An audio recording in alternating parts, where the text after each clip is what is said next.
फुफ्फुसाच्या आजारांना कारणीभूत ठरणाऱ्या कबुतरांना अनियंत्रित दाणे टाकणं टाळायलाच हवं अशी स्पष्ट भूमिका पुण्यातील शाकाहार आणि अहिंसावादी कार्यकर्ते सर्वजीव मंगल प्रतिष्ठानचे संस्थापक डॉक्टर कल्याण गंगवाल यांनी मांडलेली आहे। मानवी वस्त्यांमधल्या कबूतरखान्यांचं स्थलांतर करावं अशा सूचना देखील त्यांनी केलेल्या आहेत। एक डॉक्टर या नात्याने मी आपल्याला सांगू इच्छितो की कबूतर ही आरोग्याला घातक आहेत।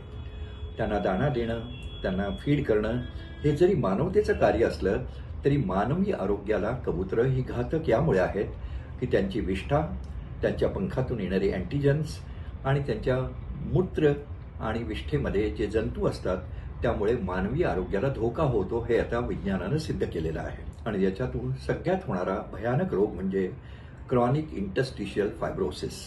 याच्यामुळे एकदा हा जर रोग लागला तर पेशंटला मृत्यूशी झगडावं लागतं आणि म्हणूनच हे रोग टाळण्यासाठी आपण थोडा प्रयत्न करूया।